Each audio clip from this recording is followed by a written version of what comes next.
আজ 5 বছর পরে আমার স্বামী দেশে ফিরেছেন। বাসার সবাই অনেক বেশি খুশি ছিলেন, কিন্তু আমি একদমই খুশি ছিলাম না। কেন খুশি ছিলাম না সেটা একটু পরেই বলতেছি। হঠাৎ করেই আমার স্বামী আমার দিকে তাকিয়ে বলে, কি ব্যাপার, তোমার কি মন খারাপ নাকি অন্য কিছু হয়েছে, আমাকে বলো। আমি বললাম, আমার কোনো সমস্যা না, তুমি রেস্ট নাও, আমি একটু পরেই আসতেছি। তো তার জন্য যখন আমি পানি নিয়ে যাচ্ছিলাম, আমার পায়ে একটু আঘাত ছিল, তো তখন আমি একটু খুঁড়িয়ে খুঁড়িয়ে হাঁটছিলাম। সেটা আমার হাজবেন্ডের চোখে পড়ে। আমার স্বামী আমাকে সাথে সাথেই ডেকে বলে, কি ব্যাপার, কি হয়েছে পায়ে? তো তখন আমি বললাম, তেমন কিছুই না, আমি পায়ে একটু ব্যথা পেয়েছিলাম। তখন আমার স্বামী বলে, আমি খুবই ক্লান্ত, আমি একটু ঘুমিয়ে নিই। ঘুমানোর পর বিকালে আমরা দুইজন মিলে একসাথে ঘুরতে যাব। এই বলে আমার হাজবেন্ড ঘুমিয়ে যায়। সে ঠিক 3-4 ঘন্টা পর উঠে আমাকে বলে যে, তুমি সুন্দর একটা নীল শাড়ি পরো, আমার সাথে ঘুরতে যাবা, সাথে সুন্দর সুন্দর গহনাও পরবা। তখন আমি একটু হেসেই উত্তর দিলাম, আমি এইসব কোথায় পাবো? আমার তো হাতে গোনা 2-3টা শাড়ি আর 2-3টা জামা আছে, যে জামাগুলো আমি সবসময় বাসায় পরি। আমার স্বামী তখন চেঁচিয়ে বলল, আমার সাথে মজা করো না, যেটা বলেছি সেটা করো। আমিও জবাব দিলাম, আমি কেন তোমার সাথে মজা করব,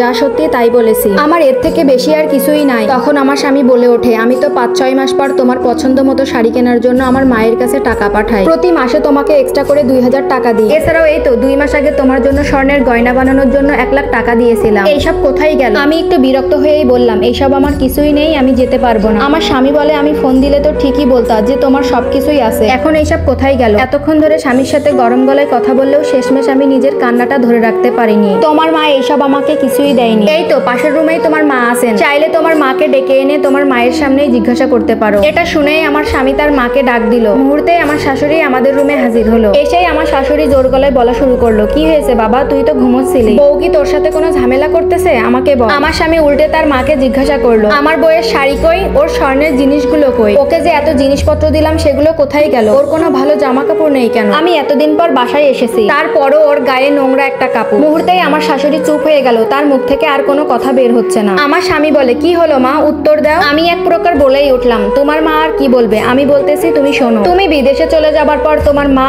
আর বোন আমাকে অনেক কষ্ট দিয়েছে, তা বলার মতো না। যদি আমার কোনো কাজে ভুল হয়েছে তখন তোমার মা আর তোমার বোন সাথে সাথেই আমার গায়ে হাত উঠাতো। ওই যে তোমার বোন দেখতে পাচ্ছ, ও আমার থেকে ছোট, ওর সাহস হয় কিভাবে আমার গায়ে হাত উঠানো? আর বাকি রইল জামা কাপড় আর গহনার কথা। আর গত মাসে তুমি যে গহনার জন্য টাকা পাঠিয়েছিলে, সেটা দিয়ে তোমার বোন নতুন একটা আইফোন কিনেছে, পারলে জিজ্ঞাসা করে দেখো, সে তো সামনেই আছে। আর এই যে প্রতিটা ঈদ আসতো, ঈদের সময় বাসা বাড়িতে মহিলারা যেসব কাপড় আনতো 200-400 টাকা দাম, ওইখান থেকে আমাকে কিনে দিত। এই যে এত এত টাকা পাঠাতে, তখন বলতো, ইস আমার ভাই এত ইনকাম করছে, আমার ছেলে এত ইনকাম করছে, তোকে ঘরে বসে বসে খাওয়াবো আর এত কিছু দিব। তারা দুইজন এখন সামনে আছে, পারলে তাদের কাছ থেকে একটু শুনে নাও। তুমি জানতে চেয়েছিলে না আমার পায়ে কি হয়েছে, আমি পায়ে ব্যথা নিয়ে হাঁটতেছি কেন? তাহলে শোনো, গত পরশুদিন রান্না করার সময় রান্না করতে যেয়ে একটু ভুল হয়েছিল, খেতে একটু খারাপ হয়েছিল বিধায় তোমার মা পুরো কড়াইটাই আমার পায়ে ফেলে দেয়। আর তুমি জানতে চেয়েছিলে না কেন তোমার সাথে কথা বলি না, আসলে তোমার মা আর বোন আমাকে কথাই বলতে দিত না। এইসব কথাগুলো শোনার পরে আমার স্বামী তার মাকে জিজ্ঞাসা করে, মা এই কথাগুলো কি সত্য?